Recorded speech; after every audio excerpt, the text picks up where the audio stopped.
Hi, welcome to Comic Beat Insider, the weekly live stream podcast, chatathon, distraction from the world, covering movies, TV, comic books, and whatever the heck we feel like talking about. Happy New Year, everyone. I'm Heidi MacDonald, the editor-in-chief of The Beat at comicsbeat.com. And I'm Jimmy Aquino, the host producer of the weekly podcast since 2005, Comic News Insider, and you can find us at comicnewsinsider.com. And we are joined this week by Randall Trang. Hello, everyone. Hi. I don't know how to give a title for myself. I didn't come prepared for that. Well, Randall, you are one of my polymath. As far as I know, you teach art, you teach martial arts, you do cartooning yourself, right? You're an actor, you're a stuntman. Have I left anything off? I'm sure there's even stuff that I'm forgetting, but that sounds pretty good. He could sew a mean quilt. I don't know. I mean, yes, he's a knitter. Yeah, he's amazing. A gardener. Well, I'm really glad that Randall could join us this week because Jimmy and I planned out, and they are kicking off. Oh, nice. I know, right? Kung Fu month here because I decided that January is a really horrible month for all of us, and we had no idea, as usual, just what January would bring. So, no topical references here, but right.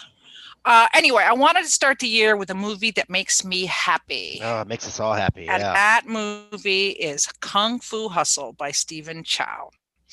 And so, as usual, we kind of talk about the first time we saw this movie and how we reacted to it. So my first time was when it came out. It was released in American theaters 2005. My friends were like, Heidi, you've got to see this movie. It's supposed to be amazing. Now, I didn't know. Now, I've seen a lot of martial arts movies. I'm pretty familiar with the basics of 90s Hong Kong canon. But I wasn't familiar with Stephen Chow at the time. So I went and saw this in theater, and my heart swelled.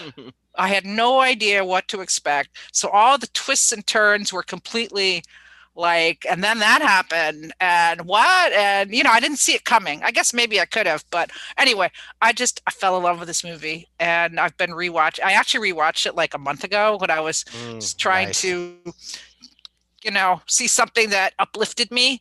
And it was so great. I was like, we got to do this for Comic Beat Insider. It's just it's delirious. Jimmy, what about you? Well, Chow had been on my radar for a while, especially he hit it big with Shaolin Soccer in 2001, which I loved. I think I saw bootleg because I knew of him. I knew it was coming out in 2004, and I used to buy a lot of those bootleg, actually a lot of Japanese horror films I would buy, and then some other kung fu ones I would buy. I think I might have gotten a bootleg of it back in 2004, and then when it came out, I went to the theaters and saw it, and then I think I saw it probably a few years later because I had a DVD and I was watching it, but this week I watched it twice and I hadn't seen it probably in 10 years, and it's freaking delightful and awesome.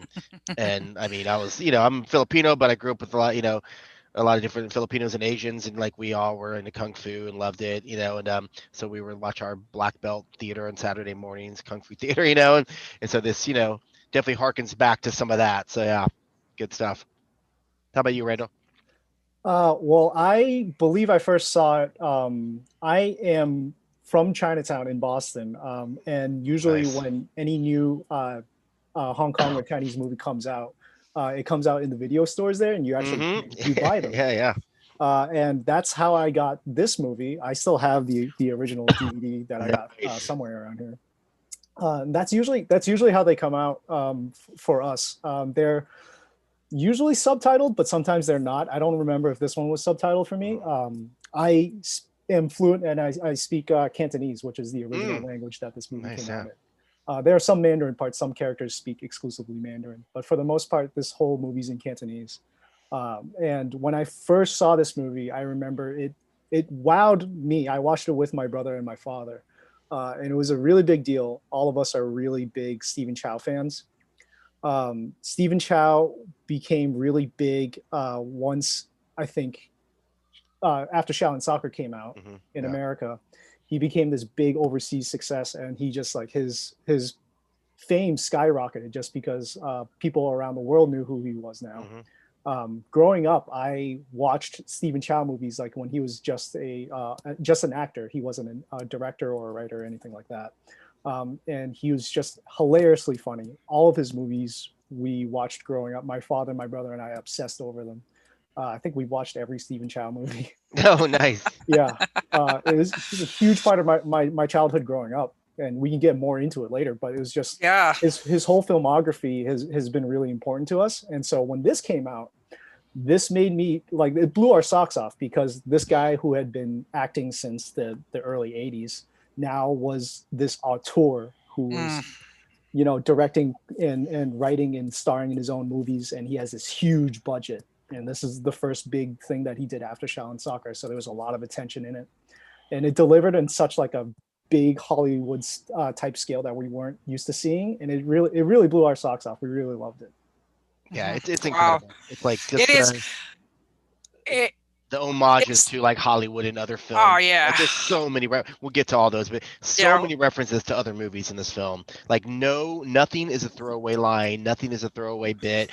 Like watching it second or third time, just look in the background. You catch so many little things, and it's so delightful. Oh yeah, the details. I mean, the script is fantastic. Mm-hmm. And definitely we'll talk about, it's also an homage to martial arts films of the 80s. They brought back all these stars from these the Shaw brothers. Yeah, the Shaw brothers. And but I will say, we've done, this is our 39th episode. Yeah. And we've done some of the greatest movies of all time. It's a Wonderful Life, My Neighbor Totoro. And we've done some schlocky movies, usually that I pick. Because I love looking at crappy movies sometimes. But I will say, I do think Kung Fu Hustle is among, like, for me, it's almost perfect. The only thing that... One little bit, yeah. I wonder what our one little bit will be, though. Well, there's two little bits, but yes. Okay, yeah. There's one thing that doesn't hold up, and there's one thing just... Yes. Character-wise, that doesn't. Yes. Okay. Really I think I know what the thing that doesn't hold up is, and that's just part of the times of the movie. But otherwise, I mean, and Randall, I'm fascinated by this because I'm sure we'll get into this too. Now, a lot of the '90s Hong Kong movies that I used to see were Wong Jing. Okay. Now you guys are laughing knowledgeably, but in case any of our viewers do not know, like, Wong Jing is kind of like the Roland Emmerich, Michael Bay, and like Hallmark movie rolled up into one. Is that a good way of putting it? I don't even know how to describe him. He makes absurd movies. He usually writes and directs them. He's also insanely influential in Hong Kong cinema. He's one of the biggest producers in the game. His movies are always a big deal. They're almost always bad. They're almost always really, really bad. Yeah. But some of them are just hilariously funny. Like, one of my favorite Stephen Chow movies is a Wong Jing production, and it's absolutely hilarious. And for the most part, I think Wong Jing movies are just like really embarrassing to show to other people. But every once in a while, he gets one out of the park. They're super fun, yeah. Yeah, I mean, my real introduction, I mean, the 90s were a huge time when, Hong Kong movies were coming to the United States, and, it was very, very trendy and hipster, to go. There was a big series at my local theater where they showed them, like, every Saturday they had them. And I went, and me and my friends would go because we were, being immersed in this. Now, and with my love for crappy movies, I think one of the first ones I saw was Return of the God of Gamblers, which is a Wong Jing movie, and I loved it. I mean, I saw it was horrible, but I loved the corniness of it, and I could see what was happening. And I did not know that Stephen Chow had made all these Wong Jing movies. Yeah, but he made like they put each other on the map in a lot of ways. Yeah. Right. He was like Tom Hanks to Wong Jing's Spielberg. Right. That's perfect. That's a great way to put it. I do think that some of what I liked about the Wong Jing films is something that Chow kind of perfected, which is that no background character is wasted ever. Yeah. Well, most of the time, those background characters that get like those like those really funny scenes or those really funny throwaway lines, those are like friends of Wong Jing and like people that behind the scenes are very influential. And that I think a lot of Hong Kong like insider audiences will be like, oh, that's that person. And well, Stephen Stephen Chow took that to his own films, because in the beginning of this, we have two famous Chinese directors playing parts. Like one is the crocodile gang leader, the other one is like the police chief, I think, and they're like well-known Chinese directors. You know, just he was like, I want to put him in there. You know, and that was really cool. And like, and he obviously was a fan of, you know, growing up, you know, of this type of cinema anyway. And it shows in the casting, like, oh, incredible cast. A couple, 2 or 3 cast members hadn't worked in 15, 20 years. And it was like their first film back in years. It was amazing. Holy cow. I'm actually really interested in like hearing like other people's perspective of this movie too, because there are so many things like that where there are like these insider things, like people will make cameos that don't mean anything to anybody that doesn't know who they are. But and there's are also so many jokes that as a Cantonese speaker, I think that they land so hard, and I think they're so funny. I think there was some stuff that were definitely lost in translation. There are a few scenes where I am on the floor laughing, and I remember looking at the actual subtitles for the first time and be like, "That's not what they're saying." It's way funnier. I watched it on Netflix, and I think, I feel like even the subtitles that I saw in this Netflix version were not the same as the ones I saw in the theater, because the ones in the theater had a lot more nuance and had captured a lot more of the subtleties of the story and like the relationships of the characters. Because again, I think what I love about this movie is, I love everything about this movie, just, you know, but some of the aspects that I love of this movie are that you know, we meet the setup, like you say, that we see this tough guy in the cowboy hat and the cowboy boots, and like he's immediately magnetic, and he's a famous Hong Kong director, or you know, Chinese film director, as you say, and we're already like, wow, who's this guy, right? And it's just, you know, he's killed in the first 2 minutes, spoiler, by the Axe Gang. And the whole setup of the movie is the Axe Gang versus Pigsty, this Alley. Pigsty Alley, this rundown little world. Again, alley. Based on a famous, you know, the House of 72 Tenants or something like that. Right. And then we meet the hero who is trying to get into the Axe Gang. And so we have these 3 forces. We have Pigsty Alley, which is ruled by the landlady, and her husband, landlord. The landlady. I mean, and so, but when we first meet it, it looks like this is going to be, you know, the 7 Samurai. Maybe it's like you got this little nice folks living in this you know, kind of rundown alleyway, and you know, bathing in the street with their pants falling down, and then every layer gets like, oh, that wasn't what we thought it was. There's more and more. There's lots of setup. You go back and see, you're like, oh, that's why. The setup, and everything pays off. It really does. Every single thing that you see at the beginning of this movie pays off at the end, and it's so rare to see something that's so satisfying like that. Yeah, it's really great. Like, because as we know, like the choreography is amazing. Of course, it was.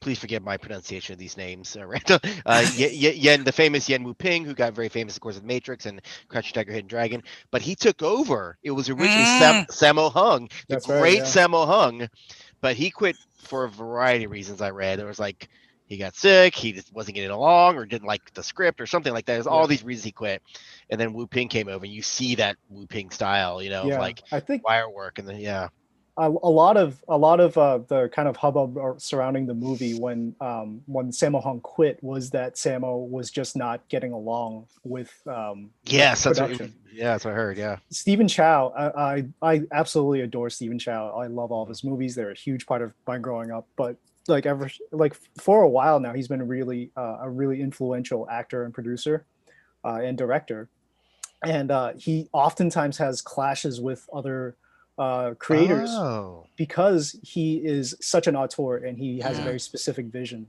as to how he wants things done.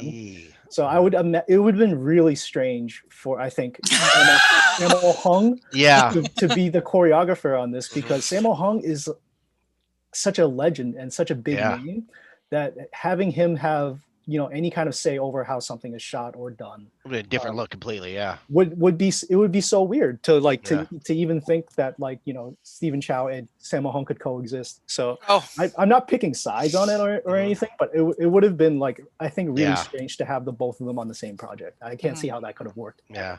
And Wu Ping, of course, brought in these outdated, even kung fu styles of the Buddhist palm and the deadly melody, which you see from the classic 70s and 80s kung fu films. You're just oh man, that's what I'm talking about. I remember seeing those, those little black belt theater on Saturdays. Yeah. Sammo Hung and Jackie Chan were two of the three caballeros, right? And actually, is it the guy who plays the Beast? Bruce Leung, who's the third dragon. No, it's not Sammo Hung. It's Bruce Lee, Jackie Chan, and Bruce Leung. Right. He's the Beast. Yeah. So those but Sammo Hung and Jackie Chan, I believe they went to school together. Brothers, the Peking Opera School with the Peking Opera. They went to the Peking Opera School with Yun Hua, who plays the landlord. Yeah. Yes, that's what I was thinking. Yes, those Bruce Lee's double. Yeah. Yes, that's what I was thinking of. That the landlord, the guy who plays the landlord, was part of the Sammo Jackie, triumvirate. Yeah. They were, doing so much. That whole school, and Yun Chiu, who plays the landlady, also went to that school. Not at the same time, but she was also at that school. Right. And that whole training. I mean, speaking as someone who does stunts, that whole school is just so legendary and has influenced an entire generation of stunts. My profession probably wouldn't exist without the contributions of Yun Hua and Yun Chiu. And they probably did almost all their own stunts. Most of them, I think, right? Yeah, it's because no one could keep up with them. Exactly. Exactly. Yeah. Even her. That's all they did. Yeah. There was this great movie that kind of that was directed by Sammo Hung called Painted Faces. I think it's still on Netflix. But it's a memoir. It's kind of like a biography of how they grew up. It includes young Jackie Chan, young Sammo Hung. Yun Hua's not featured in it, but or he doesn't have any speaking lines or anything. The character that plays him doesn't have any speaking lines, but they're all part of this school where they lived, breathed at the school. They lived, breathed stunt work and these Peking style stunts that they learned. It took Sammo Hung getting banished from the school for them to cross over into Hollywood. Wait, why did he get banished from the school? He's too fat. That was really it. Yeah, he was. He was kind of insubordinate, and he wouldn't get into shape. And he was kind of labeled too fat by his teacher, and he wouldn't lose weight, so he kicked him out. Sammo left. That's messed up. And he realized that he was so much more skilled than all of the stuntmen in the movie business that he was hired right away. And then he came back actually, and he basically told all of his brothers at the school, it's hey, once you guys realize that Peking Opera is dead, leave the school and come with me to the movies, and we're gonna rule Hollywood. Amazing. Yeah. Oh, it's great. Fantastic. Well, I do love the cast here that we mentioned, Yun Hua, Yun Ki. He was again famous for being Bruce Lee's double, but he was a constantly working actor. But what's great about Landlady is that you've probably read the story that it was her first job in 19 years, and she didn't even audition. She was supposed to be maybe in somebody's screen test, and in the screen test she had a cigarette hanging out of her mouth, and she had a sarcastic look on her face, and they were like, we want her.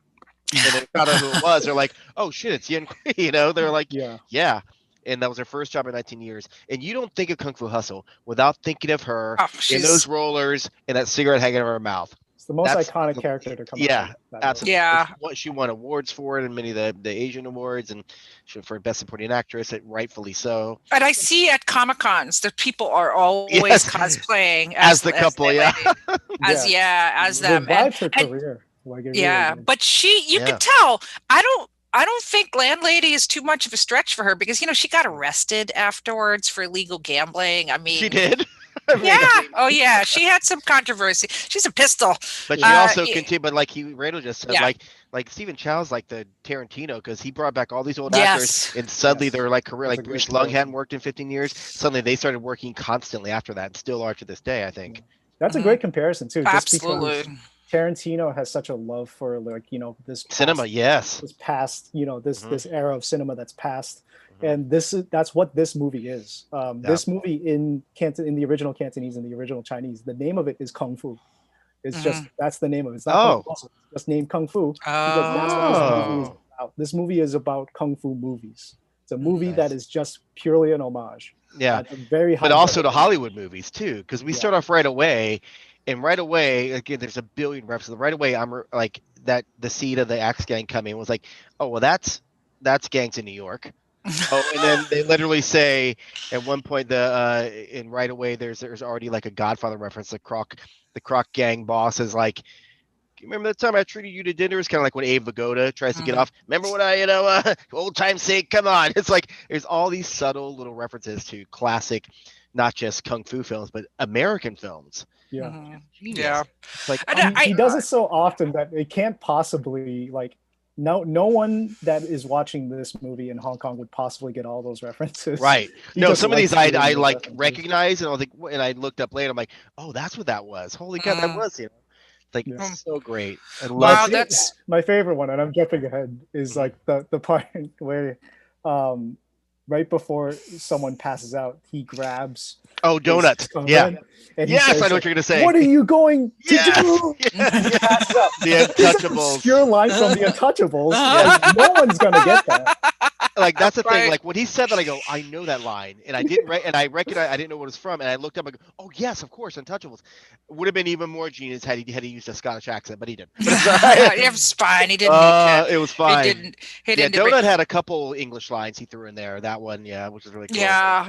It's They're like, what are you saying? I love that line. And so anyway, after we see we'll kind of riff a little bit on the story. So after we see the Axe Gang, terrorizing, killing this guy in the cowboy hat, and then they come to Pigsty, and we see kind of these hapless older, people. There's one that's called Coolie. He's carrying like giant bags of sacks. But again, grain. set up. Look how much they stack those things. Like, look how strong he is. You're like, oh, they set up like 25 bags, or not that many 25, but like all these bags. You're like, you don't think about it till later. You go back. You're like, oh shit, look how strong he is. Yeah, of course. Yeah. And then we also meet. I think this is the one character that is.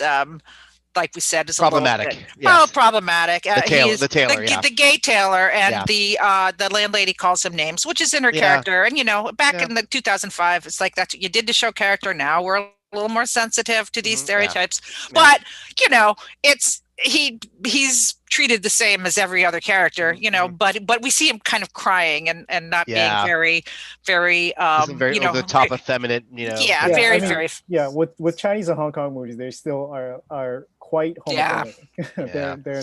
They're not there yet. Yeah. So, but it's very small. I mean, it's not, it's not overplayed. And then we see Donut, who's the cook, and landlord is hanging out with him, and they're nondescript. They're past their prime. And then the Axe Gang comes to town, and holy crap. Well, before the Axe Gang comes to town is when Stephen Chow comes to town. Right. So Stephen Chow and his little sidekick, or his big sidekick, come to town pretending to be in the Axe Gang. And we meet, again, just all these great little jokes that are set up early. The barber, early on, is trying to, like, wash his hair and wash his body, and then the water gets turned off, and he leaves his freaking pants hanging out below his butt through the entire film. Do you not know, at the ending scene, jump ahead, he's there with his freaking butt hanging out. It's genius. All those little bits are like every scene he's in, his pants are hanging out. I'm like, that's great. Oh, that is so good. Those little touches are great. And I will say, I think, Randall, I know you're a huge Stephen Chow fan. I think it's fair to say he has a huge ego. Oh yeah, absolutely. And I'll say he gives himself a very unglamorous entrance. Yes. Like, you barely he's an anti-hero, barely. He's an anti-hero, but he does not give himself you don't like him, he's a dick. Yeah, you don't like him, and he doesn't give himself any airs, and like, he's just a schlub. Him and his friend. We get a quick little Shaolin soccer reference right away. He picks up the ball, he starts kicking the ball around, you're like, all right, a little hard, and then he's mean, kills the ball to the kids. You're like, oh, you're a jerk. Yeah, I mean, at even his most recent movie, ever since he became like this huge star director, His most recent movie, he's not even in it. His last two movies. Yeah.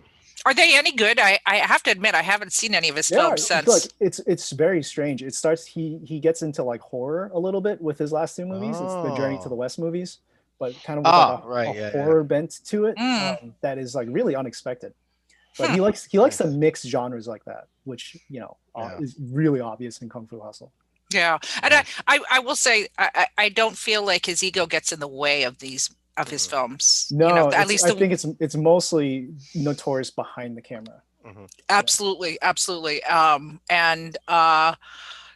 All right, so I have to ask you this. So this is something that I thought the first time, and Randall, finally I have the person that can answer this question.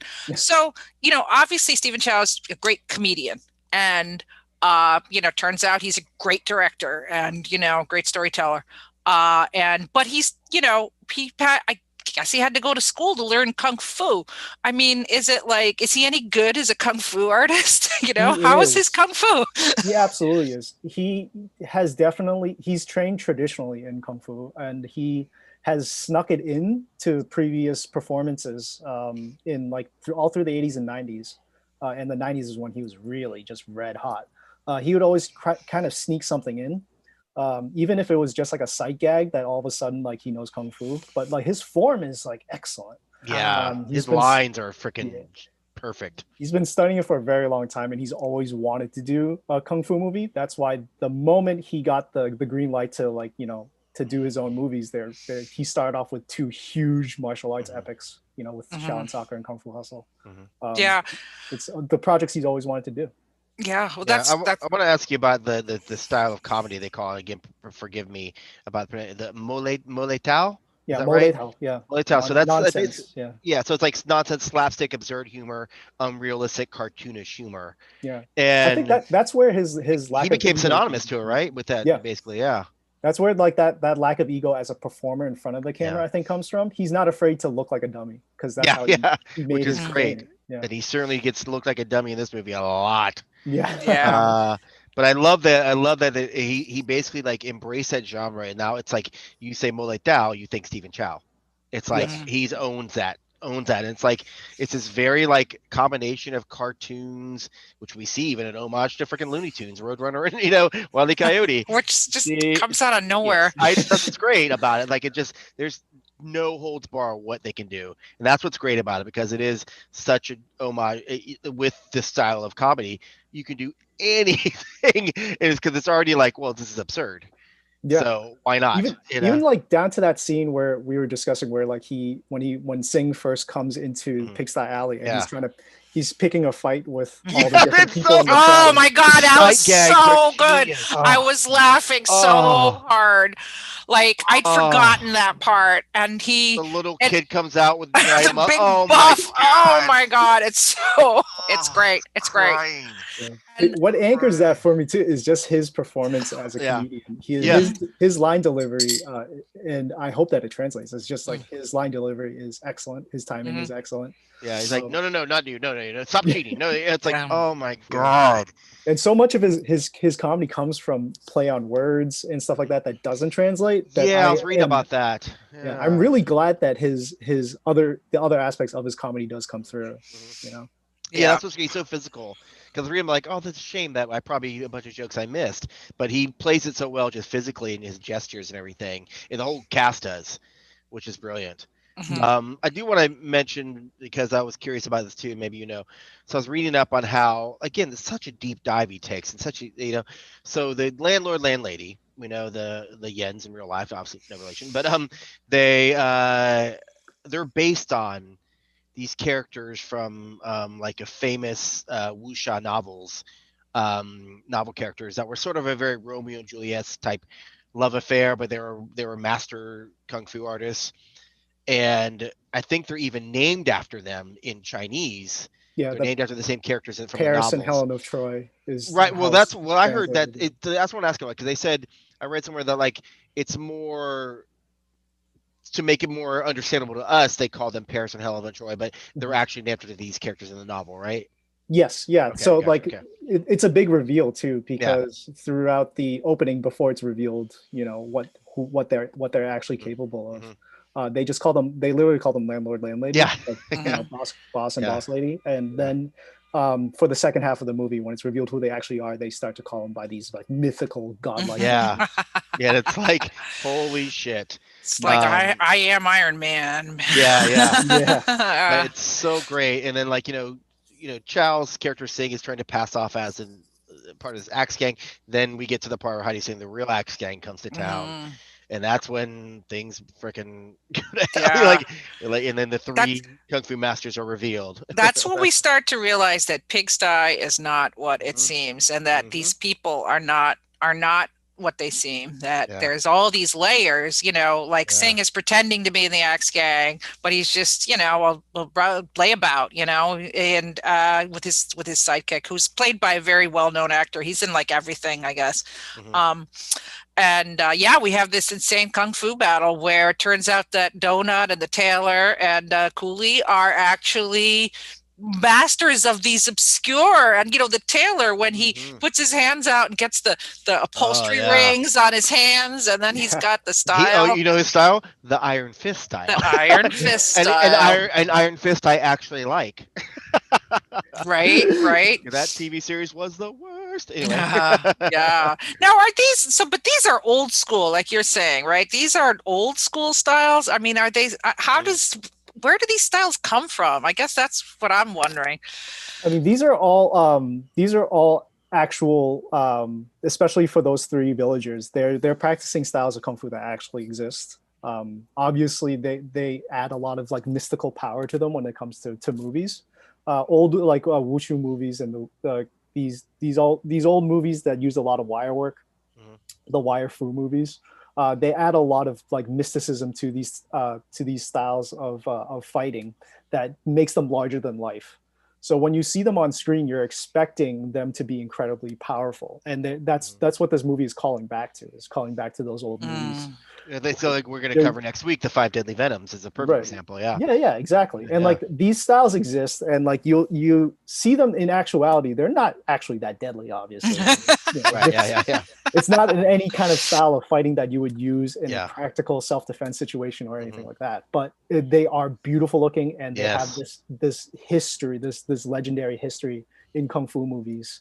So that's what he's calling on. It's kind of like a referential use of kung fu. It's not just it's a dance. It's a beautiful dance. Like it's called choreography for a reason. Yeah, because it's not just supposed to look like like a fight. It's supposed to look like this beautiful dance, which is they certainly get done. Hong Kong audiences and Chinese audiences would be familiar with these references. The moment that someone starts using Hunggar or uses toilet fat, like they know these styles from watching movies. They don't know them from necessarily practicing them. They'll say, "Oh, this is from this movie." This is a very powerful style of kung fu. Everybody's a kung fu expert because they watched a lot of kung fu. Well, the thing, like when I remember seeing this and seeing the Beast using the toad style, I'm like, oh, 5 Deadly Venoms. There you go, right there. Oh, okay. Well, that is. I haven't watched that yet. That's our movie next week. Yeah. So I'll be excited to learn to see the callback, see the antecedent for that. But yeah, I mean I think when this happens again, just like the direction is like every little detail. Like this movie is very short. It's only like barely 90 minutes long. But I don't think I could take it if it was any longer. It's a cartoon. Yes, it's a cartoon. And it's so detailed. Like there's so many details in it of every background, every reaction. Like you say, even like the scene with the kids and when Singh is trying to find someone that he could fight, who he could actually beat, which is probably no one. God, yeah. These are our superhero movies. For Chinese people, this is our superhero movies. When someone busts out a certain style of kung fu, they'll be like, "Oh, that guy has super strength." I get it. There's codes. There's coded language to that, where if someone starts using a specific style, like near the end, like when it's revealed all these different mystical styles like Buddha palm and toad style, people will immediately recognize that and be like, "Oh, this person is very powerful." Like they know what those superpowers are.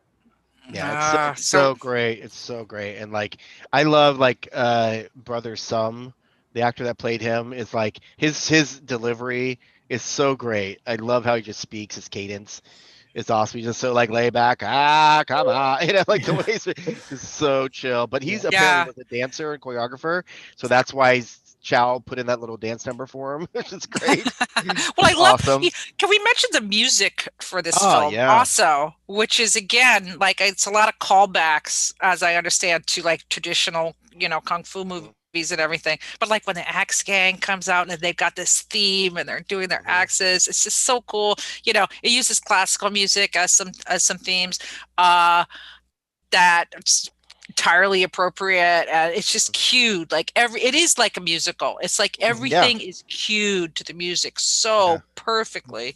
It's the And thing with this movie. It's like there's musical aspects, there's cartoon aspects, Mhm. like Tex Avery style cartoon aspects. Yeah. There's kung fu movies. There's different styles of kung fu Anime. movies. There's like Dragon Ball Z type. Oh yeah. It's like it's like he throws. Stephen Chow likes to just throw everything at the wall and just see whatever sticks. He doesn't even care if it sticks. He just throws it at the wall. I mean, that Roadrunner Wile E. Coyote scene was fucking genius. It's like when Yeah. you see how you're like, you don't even question. You're like, sure, they can run fast. Absolutely, that's no problem.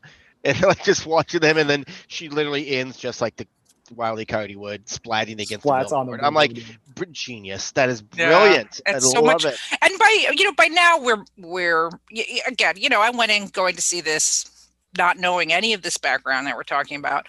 And I was just like, okay, anything can happen. And it's Animaniacs, Yeah. it's Looney Tunes Animaniacs. And like when that scene happened, so basically Singh is still, he's told he's going to be allowed into the Axe Gang if he can kill someone, which by now we figured out he's such a non-badass that's just going to be really hard. And he's picking a fight. Oh, the guy on the bus. He's picking a fight with this guy on the bus who was wearing glasses. Was also in Shaolin Soccer, who was I think the head of the other team. Right. So that's another callback. But he gets beat up by that guy, and we realize that killing someone is not in the cards for this for Singh. And the throwing knife scene. Oh my god. Genius. I love it. I mean, just the timing, his comics timing, when he throws, so he's going to throw the knife at the landlady, and it bounces off and it's in his arm. And then, this is facial reaction. This is the whole thing. It's just slapstick, but it's just so perfect. That's what he's best at. He's been doing that for 40 years, Right. And then, then when the landlady realized that he's trying to kill her, they have this Looney Tunes chase where the movie suddenly just cuts into a whole nother level of surrealism and comedy. And you're just, I'm here. Her feet spin like Sonic the Hedgehog and just But I say in the meantime, I just love that all the characters, like we're still pulling for them. By now we're really rooting for, or we're invested in their story. Like everybody in this movie, same thing happened in Shaolin Soccer, by the way, which is another amazing movie.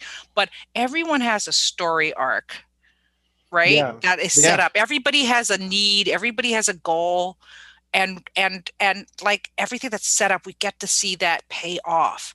Yeah. And that's that's the other thing. I mean, it's hilarious. The music is great. The fighting is great. But for me, what makes this so rewatchable and so amazing is that, again, that investment in the characters that you have, and that the story is there. The heart is there. I mean, it's not Shakespeare, but it's like but you see everybody's character arc unfolds. Yeah. So well, they understand, like it's not, they're not incredibly deep characters, and like even Stephen Chow will admit to that. Like he meets pretty 1-2 dimensional characters, but he understands pathos. Like he understands how to make sure that you actually care about what's happening on screen.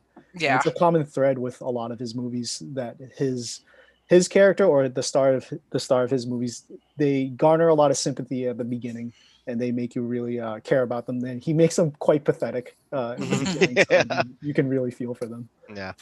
One thing we were leaving out is the kind of a love story that's not as developed as maybe it should be. Yeah. But there's there's a mute woman who sells ice cream that they steal ice cream from. And then, she's just very beautiful. And looked at the actress, Eva Wong, was 21 at the time. It's her first film. She'd done TV, but it was her first film. And he picked her out of like 8,000 girls and all this other stuff.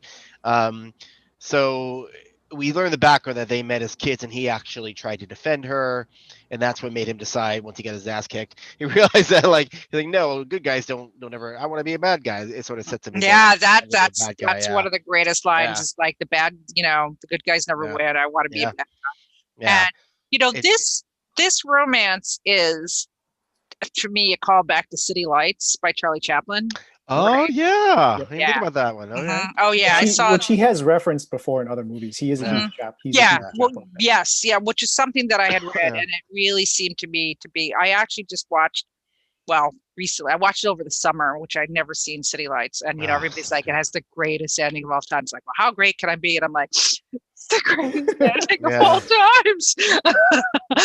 They use that exact arc of City Lights, like the scoundrel in the end being the tramp, in the end being the one that's has his heart of gold, and that whole storytelling arc has been stolen by Hong Kong movies so often that I saw it in Hong Kong movies before I ever saw City Lights, and then I watched City Lights. I was just like, that's really familiar. Okay, I get it. Yeah. But it's it's another callback. It's a part of this whole tapestry of the whole film. Now comes the scene like everything is blown my mind, but now my mind's even more blown by the scene with the musicians. Oh, the harpists, yeah. The harpists. Again, it's sort of a reference to the Blues Brothers, and they even have a line that's very similar to a Blues Brothers line at one point, which is great. Again, another just these little sub references that are like just so subtle, but are awesome. Love it. With the harps, the goljangs. Right, but those are very traditional Chinese instruments. Well, you mentioned that he has moved to horror, which I haven't seen, but you can definitely see the roots of that in this scene. Oh yeah, it suddenly becomes terrifying and eerie, and because we see them playing again, my pronunciation is terrible. So, what is the word for the you can call them harps. Okay, I think that would be probably better for me to say harps. So they're playing the harps, and we see but they're there to kill the three kung fu masters who thwarted the Axe Gang earlier on. Yeah, they beat the crap out of the Axe Gang early on. Yeah. Yes, and I love the detail of we don't know what's happening, but we see the shadows as they're walking, and the poor kitty cat is cut in half. Oh my! I know. That's what's great. You don't really notice that at first. You're like, wait, what am I? Right? Yeah. It's just like all those little details, and we don't know what's happening, and then there's this reveal, and they killed Cooley, and then he realizes it's too late. Yeah, and then the Tailor and Donut come out to fight them, and we see that they're magically throwing swords out of the harp, and then when they get really mad, it turns into these Raiders of the Lost Ark skeletal warriors. It's great. Yeah, it's such a cool. Again, it's another callback to the deadly melody style. Yeah, and it's almost like watching. It's again like watching a superhero movie, just waiting for what superpower, what superhero is going to come out next. Like, who are they going to throw into this amalgam of a movie? Yeah, and that showing up, especially for my father, who grew up watching these movies, is just like, it was a huge deal. He was just like, oh, they're going to throw this in the movie now. Yeah, this is cool. There's so many Bruce Lee references obviously in this film, and then we get a couple right here as well. A subtle one, which I didn't even realize. When they do that big pan of all before the harpists show up of the entire apartment complex, you see different characters, and you see the landlord landlady doing the cha-cha. Oh, it's so sweet. Bruce Lee was a cha-cha champion. And the little Bruce Lee and then after we get to the Donut and the Tailor don't do so well against the harpists. Who comes to save the day? We find out Landlord and Landlady have a little more going on, and what a great entrance. Just the freaking landlord standing there with his arms around them like Weekend at Bernie's. Like fucking just wiggling, which he was famous for, the actor being very skinny and pliable, very the way and was just and then she comes out with the freaking lion's roar. You're like, God damn. They're like, more masters. Oh no. I know. It's okay, now we're really off. And kicks the shit out of them. Which is it really is just like a really emotional moment when I remember watching it the first time. Yunhua he's been in movies for a long time. And he's not like Yunchu. He had been working pretty consistently ever since the 70s. And he's a legend in like in every sense of the word. Like people absolutely adore him in Hong Kong and in Chinese cinema. Like you said, he was Bruce Lee's stunt double, which famous for his mustache. Yes, automatically makes him a legend. But he's always the bad guy in all those Jackie Chan because of that mustache, movies, because he had the mustache. He looked like a skeleton. He looked really scary.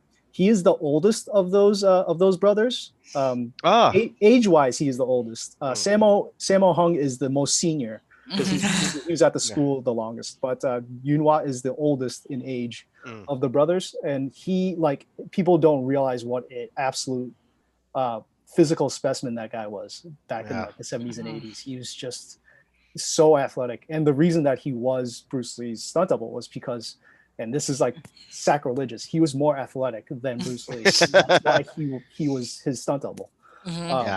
And he like him up until this point had been like doing 20 years of almost exclusively comedy roles that he played against type, basically. He was a badass for so long, and then like people thought for like the next 20 years it'd be funny if they cast him as a funny clown. And then he kind of became that. And so this was his return to form of being like, no, actually I am a kung fu legend, and I'm gonna I can still do the comedy, as you see, but yes. Because that's how the movie starts. He's kind of a goof, and he gets slapped around, and he's like, the henpecked husband, and you're going, okay, like he's really good at that role, so it's not like it's a disappointment, but that's he's playing type there. And then like halfway into the movie, it's like, no, Yunhwa's gonna go back, and he's gonna throw it back to playing the type that he played in the 80s. And watching them take down the harpists is like easily take them down, and then meanwhile the whole time the accent takes them down so their clothes fly off, which is another great martial arts trope, but so much fun. and like brother Sum and his little, and that's like his like sort of advisor is in that character is in every kung fu movie. The sniveling advisor, yes boss, and it's always there. So they're watching along with the rest of that gang to see how this turns out, because they sent the harpists to kill, not knowing that of course Landlord and Landlady are masters. So after they get their butt kicked, they want to get out of there, and what happens? Who appears in the car? Fucking landlord in the front seat, landlady in the back. And again, another Bruce Lee reference. Yeah.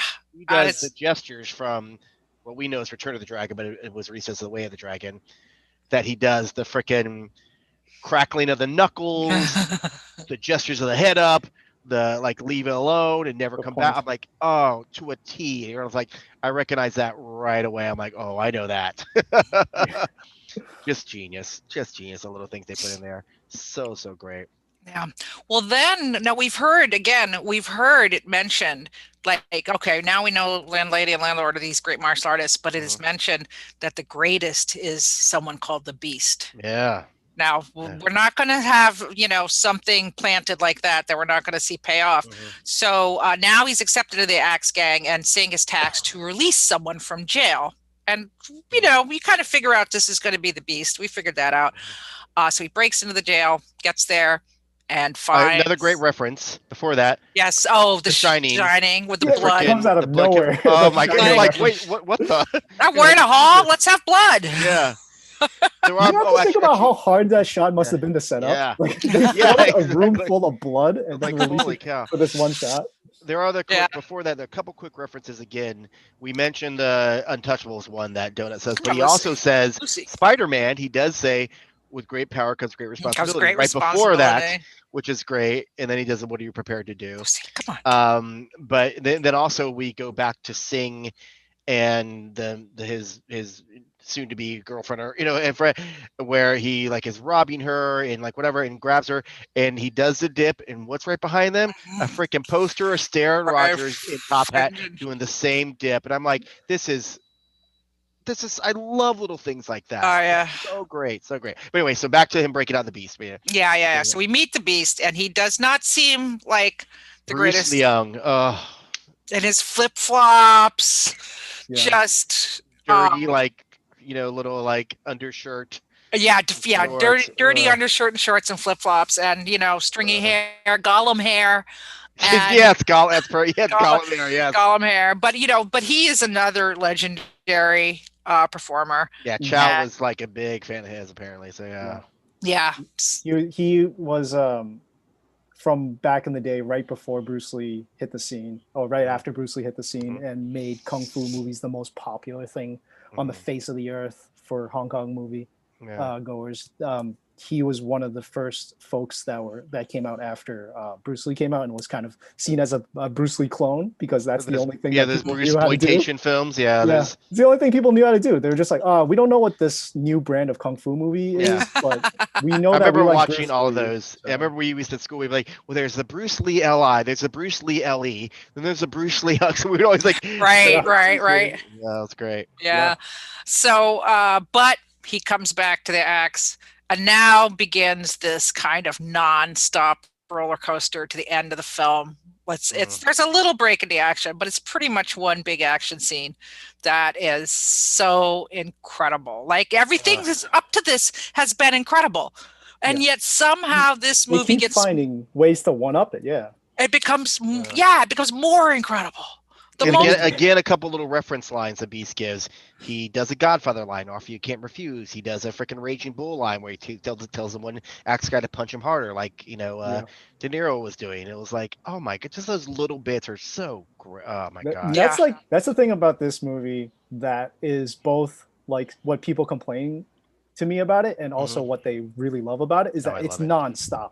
Like the pacing is so like breakneck pace. Like it's just constant. You have to watch it more than once. Yes, absolutely. Yeah. I think that references are nonstop. The action is nonstop. Like they just keep coming up with moments to give you. Yeah. And again, the Beast, Bruce Lee, first film in 15 years. And he's back. Yeah. So, and we get to see these three retired masters go at it. And I love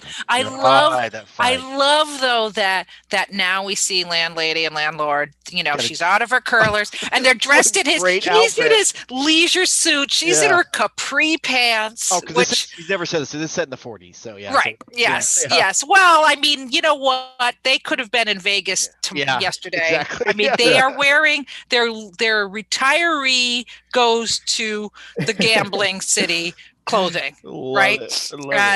And the Beast is in his flip-flops and his dirty undershirt, and they have at it, and it's just glorious, I mean it's just so for me, to see Landlady and to see her, there's not too many like women who aren't, women of an age, women who aren't tiny, and she's just owning it. Like she has such screen presence, and she, is just amazing in the stunts and everything. And she's such a great character. The fight itself is just so well choreographed, obviously, because it's Yuen Wu-ping, but also these performers and the level of care that they gave to the fight sequence, because they know that this is like a big moment. It's like these guys that haven't been on the screen doing this particular thing for 20 years, over 20 years. And like the force of impact of all of the shots, like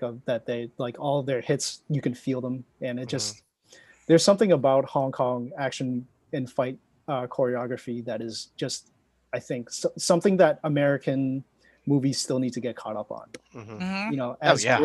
Great as American movies are, and this is just something as like a stunt person I constantly nitpick, and as someone who is a fight specialist in stunt work, is that I think that the way that they shoot fights in Hong Kong movies is just leagues beyond where there's no question. I'd love to get your take on this, but it's like the fast cutting doesn't make it better. It just covering up for the fact I want to see the fight. Johansson can't do anything, and it's her stunt woman. Obviously these people are doing it. It's long takes. They're incredible performers, and the impact of seeing it in these, these shots, the way they shoot it is just so much more meaningful. Like the insane speed of the. I mean, I know they sped up a couple bits of choreography, but like just just that speed of it was like, Jesus Christ, man. I mean, Jackie Chan. They're in their 50s and they're fucking killing it. Yeah. Exactly. Yeah. And Jackie Chan like gave an interview about it, and he was right on the money. If there's anybody that knows the difference between American and Hong Kong action, it's him. And he was interviewed about it, and he says it's really because of money and the amount of time and care that it would take to invest into a fight like this. Like this big fight in the gambling hall is like a big set piece that would take them, several weeks, months to shoot, and they will spend the money on that in order to get it to look right. Whereas most producers in America would never let you spend a month on one scene. Like you're eating away at the budget. But for Hong Kong audience, this is what they came to see. This is why they are making the movie. So the longest scenes were all the longest scenes shot were all the fight scenes. Yeah, for sure. Exactly. Yeah, it takes a long time. As someone that's also been behind the camera, it is very difficult to get it right, and I can understand why you would cut so often if you don't have performance that can cut it, because it'll save you millions of dollars. But then you also need to get good performers, because then you get into a crappy piece of crap like Iron Fist, and then they would show longer scenes, but then that's clearly the stunt double who I'd rather watch than shitty Finn Jones, anyway, whatever his name is. But it's like I'm clearly watching the stunt double here. Just as long as we're going off this tangent, I just started watching Cobra Kai. And super fun. I will say I love, like, the first episode for me was some choreography, and that's pretty good. But I love, like, the first episode was like, what does happen to the cruddy, loser of the 80s movie? It was like, what happened to all those rotten kids in Lost Boys? That's like, they're living in the valley.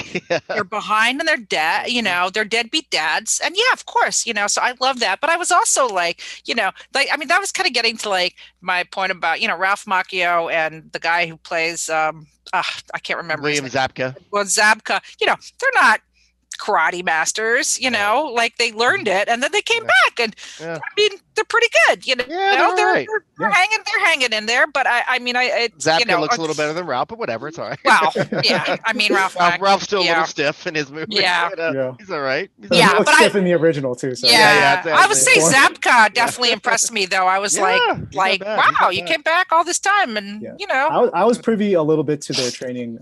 Oh, really? And, they worked their asses off. They definitely they did a great job, I think, of respecting the art and trying to really learn it and do it for screen, which is something that is so difficult to do. Both a martial artist and someone that fights on screen, it's two different skills. Yeah, that's something, because I'm a recovering actor myself, and I have a huge fight background where I did lots of stage combat, a lot of weaponry, other stuff, mostly like even Shakespeare and things like that. But I did a lot of fight stuff. But I didn't do really much, if any, on camera. I think I did one thing, but it's a really different beast, even on stage. To try to stage it to where you got to face the audience the correct way to sell the shots, to sell the hits like that. So I can only imagine in film how long that would take to get the right angle, to get the right cut, just from both sides of it. And holy cow. Yeah. That's where the Yun Chu, their background in the Peking Opera School comes into play too. Is just they are not afraid of the hard work. They will train all day and all night in order to get it right. And when they're on set, they will spend all day and all night every day for weeks and months to get that scene right. And for those viewing this right now, I know I look like the Sammo Hung of this podcast right now, but back in the day, I was skinny and Sammo Hung is one of my favorites. Sammo Hung rules. I'm just saying, physically, I'm much bigger than I was younger. Remember that TV show he did for the United States? Martial Law. Yeah. I watched every episode. And I mean, who can do the stunts for Sammo Hung? Nobody, right? So I mean, it's like when you see, this dude go tumbling over a car, you're like, he still moves like that. Like he had a fight scene not that long ago in Yip Man 3, I think, and it was just like he can still go. Well, he can move better at this age now than most people can. Well, so Randall, I think we're going to have you back for another episode of Kung Fu Month. I mean, we're just scratching the surface, but just to wrap up Kung Fu Hustle, because I don't want to, we're coming to the end. So Mhm. so Singh comes back, and he's all along he's wanted to be in the axe gang. He wants to be bad, and then he is told to finish off landlady and landlord, and he doesn't do it. Instead, he takes a piece of wood and bashes it over the beast's head. Bashes And over the leader for Dim Sum, or yeah, Dim Sum, yeah, Brother yeah, Sum, yeah, Dim Sum, yes, Brother yes, he Sum's kills, head, yeah, Brother Tom, and and then the yes, beast, he yeah. betrays. That's right. That's right. Mhm. Should be so much better at the plot than I am. I gotta be honest. Like I could have watched I'll it have to five watch it a minutes million ago when times, I'll yeah. be like, I don't remember. Um, but and then he is pummeled. Yeah, Yeah. like He is cartoony pummeled, yeah. cartoon pummeled, and it looks pretty bad. But then Mhm. landlady, landlord, and now we've had this Yeah. furious like 10-minute fight scene between the beast and our heroic lovers, and there's a tiny break while they try to bring Singh back to life. Yeah, they escape. They do their fast run out and Mhm. take him with them to help him. And It we sets see up the the end. the Yeah, beast has now become the head of the axe gang yeah, because pretty much. my Yeah, brother Sam is dead, but he's got a suit on now, yeah, so yeah. which makes what comes even better. Well, here's what's And here's my big thing. We said at the beginning of the okay, thing, beginning of the yes, thing, where it's like one of my only sort of big problem here is that, like, and I'm sure Chow's probably admitted this, the arc of him from suddenly going from being a bad guy to want to be the yes, hero there is was no. just, there was no sort of transition. Yeah. It was just sort of like, I'm a bad guy, Mhm. he was always borderline, but he still was like, I want to be a bad guy, and suddenly he just wants to help because his boss is yelling at him. I was like, that was a little weak, but again, very forgiving. It's fine. Yeah, It's Yeah. fine. it almost plays into the fact that this movie never stops for that. Like, Right, right, yeah, exactly. there's Yeah, no time for Right. character absolutely. Yeah, development yeah. anymore. Yeah. Only We have fights. time. No stop. No stop. No time for I character think development. it's also because he was just so bad at everything. Like he never Mhm. succeeds at anything, so he Yeah, fails at being a bad guy. yeah. I mean, Right. I agree. It's I'll not. buy that. Yeah, I'll Yeah, get that. it's Yeah, yeah. not. It's not that. And so now I would be interested because I noticed in the subtitles that I saw. Now I thought when I saw it in the movie theater that it was clearer because Helen and Paris mention that they have a son who died in a fight, Yes, I thought they were going to say it was him. and then they say this Yeah. boy would be just the same age as our son. Mhm. Now, are we missing? Is he their son? I don't think so. Yeah, I don't think that's ever supported Okay, by. No. okay, all by right. Because they say he would have been. They say Yeah. his son's dead. It's never. Yeah, I don't think so. But what's Okay. really funny though is that, like, when they're like, oh, he could have been a doctor or a lawyer, which of course goes back to saying what Sing's character as a kid said. But then he says, which is a great good little shout out to Yenhua, like, oh, he'd probably be a stuntman. I was like, oh, that's great. Even Chow, well Yeah. played, dude. Yeah. Excellent. I'm like, And oh, now so great. we have, and then it cut, there was that other scene where they referenced because he's Mhm. trapped in this water tower or something, and Yeah. he had punched through Yeah. it, and his friend is thinking, wait a And minute, he he heals punched, so fast for and some reason. yes, they have planted all the seeds, Yeah, he heals really fast. Yeah. and it turns out he is the one. Yeah, and Yeah. like And that's where we get to, like, the Wu Ping obviously worked on the Matrix films, and we yeah, get a very Matrix scene of Neo fighting the multiple Agent Smiths, and it's like, it's definitely like that. So Yeah, I mean, still Yuen Wu Ping, right? So yeah, it's. Mm, I mean, if you want to talk about American movies that got influenced by Hong Kong fighting, movies, The Matrix oh jeez, being pretty much the most influential movie of the 2000s. Like it was made in 1999 and influenced Yeah. pretty much every movie after that. And that was because a large part because of that one shot of that crane kick, that Yep. 360 shot, and that was choreographed by Yuen Wu Ping, who choreographed this movie. Yeah. And choreographed so many other 80s Yeah. and Yeah, 90s I mean, Hong God, Kong movies. well, he did. we got Crouching Tiger, Hidden Dragon. Yeah. Of course, we knew him from Yeah. that. Yeah, like, Yeah. Well, I do think like in the 90s, like I say, the first time, Hong Kong cinema was so exciting to people. It was being rediscovered by a lot of American audiences. And I think of like the fact that Hong Kong was going to be annexed by China at that point kind of gave it this urgency. Like we need to discover this before it's gone. Jackie Chan became a big star in the United States, obviously. And then The Matrix kind of pulled it all together. The Matrix took all the influences of the 90s movies and put it in this beautiful package. Like you say, that was just, here it is. This is the next thing of movies that's going to be overdone so much that you'll never remember where it came from. And I think, probably for the reasons that we've just been talking about how hard it is to do, I do feel like the martial arts influence in American movies has waned a bit, you know? I mean, I guess there's just not that many people who can do it. Yeah, I agree. Yeah, I There's think that's it. also this new, I think, recent wave of movies that are trying to, because I think the big linchpin for this is John Wick. Like ever since Mhm. John Wick came Yeah. out, I feel like everybody now is just like, oh, we can do fight scenes like this, and that's like a kind of almost uniquely American. It's Yeah. definitely influenced by Hong Kong fighting, Yeah. but it's definitely like, you know, a uniquely American thing now where everybody wants to be John Wick. Yeah, Like it's every like movie it's like wants a to be a combo John Wick. of American boxing, Mhm. It's martial because it's arts, it's got all the guns. different things. And Yeah, Americans exactly. love guns. Yeah, we gotta have our guns. Gotta have our No guns. shit. You get to mix martial arts with guns? Yeah, Ooh, hell let's yeah. do that one. Well, that's what's great here is that just going back real quick to the very first time that the donut fights, he disarms the guns right away Yeah. with his. So I'm like, that's Oh, with the great. spear, That's so so cool. great. I'm like, Mhm. yes. So there's not really any gunplay in this at all, and besides the And the very little beast bits. catches the bullet. Yeah, yeah. No, Oh, that's yeah. oh, it's what a great scene too. Yeah. So Oh.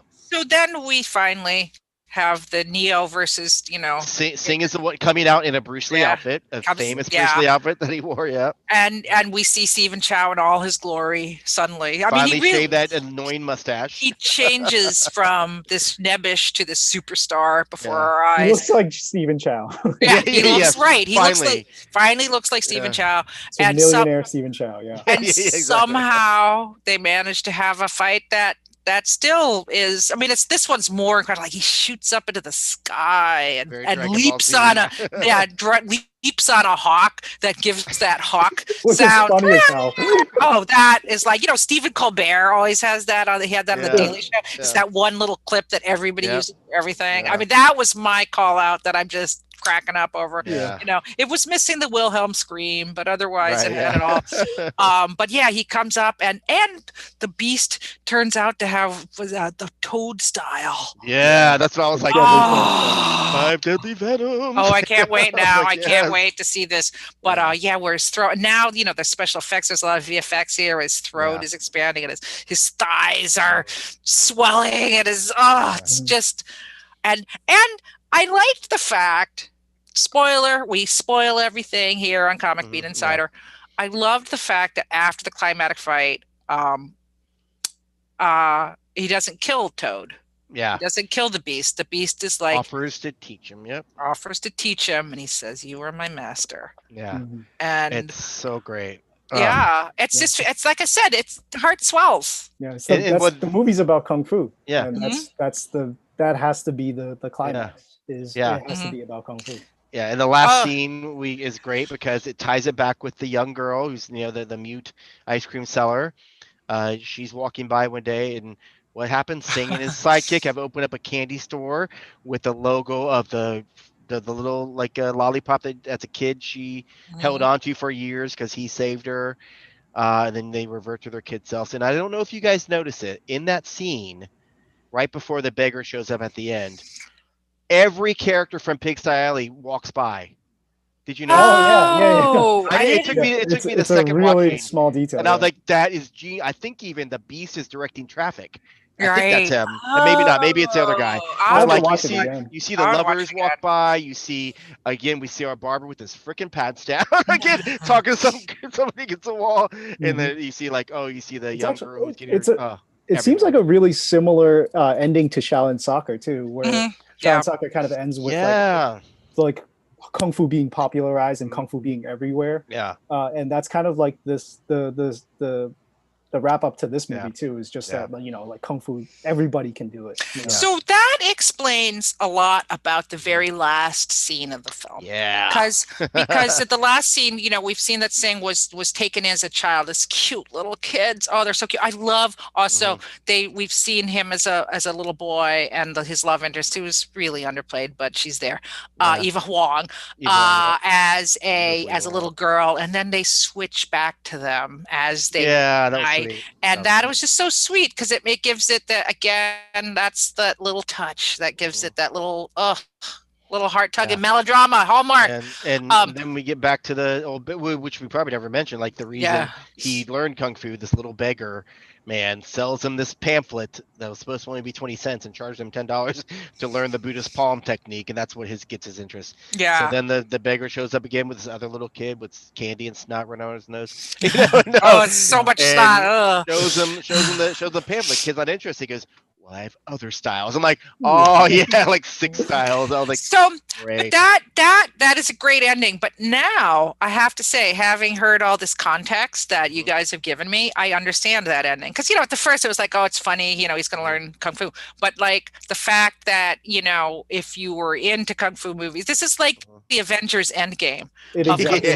Right? Because when I went to see Avengers Endgame, it's like, oh, it's Robert Redford. Oh my God, they're going back to the, like that whole middle section of that movie where they're calling back all the other MCU movies is just the first time I saw it just blew me away. So it's like this last scene is saying the story goes on and there will be more. And it was supposed to be more. For years they've talked of a sequel, and I think the last thing I read was in 2019 where he was promoting another film. Chow said that he's confirmed the sequel's still in the works, but he will only direct it and maybe cameo in it, but it won't be a direct sequel.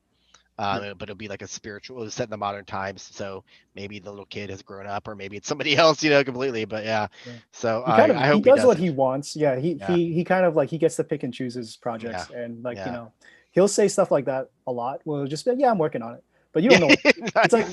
It's like how Miyazaki like retires after every movie. He really does mean it. Like he doesn't want to do anything more unless something comes to him, and then he'll do whatever he wants. He's why not? Stephen Chow. And it's I was looking up some recent photos of him, and I read up. I'm curious. I got to go see some of his, like The Mermaid. I know he has this movie, The Mermaid, that was huge and all that. So I'm going to try to check out some of his more recent stuff. But I saw a picture of him recently, and he's still handsome Stephen Chow, but just snow white hair. It's it's like wow. People seem so timeless. But I'll never get sick of this movie. And Randall, you were saying it is interesting. Like you for this is part of you and your family watching it and what it means to you with these movies. And me, I just went into the theater and just would just. I'm so glad that whatever it is. Yeah, but even without knowing all this backstory. Exactly. It's just so, like I said, it's just a delirious, delightful. In a way, like when we were saying that it's like Avengers with all these superpowers, it's like that too for me, because I'm sure we can all relate to this. Like when the MCU movies started becoming big, and we were just like looking around and being like, "You guys are into this? Okay, cool. Like you guys are into this? That's cool."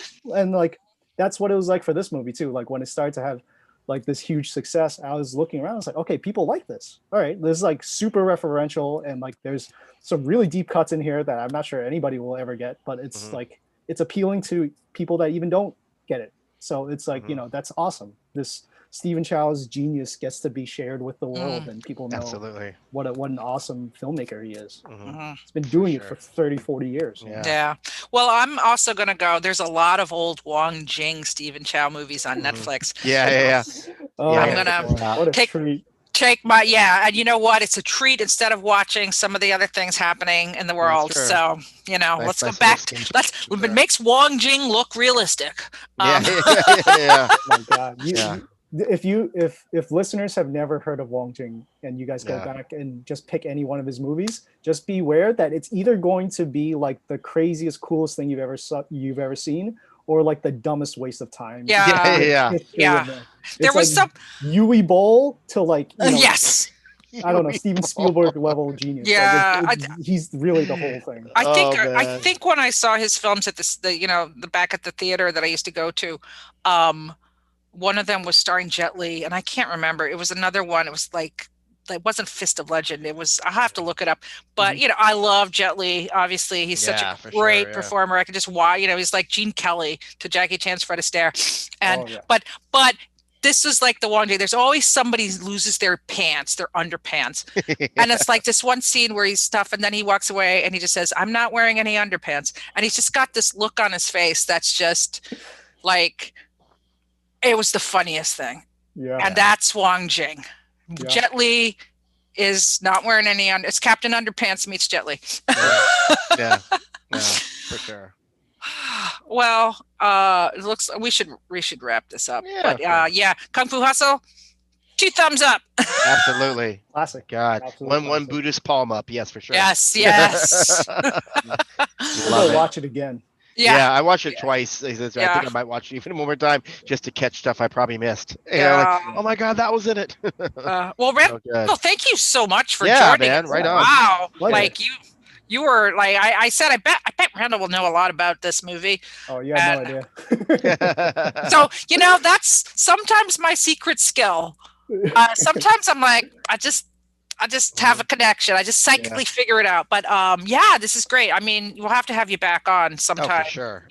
Talk about more.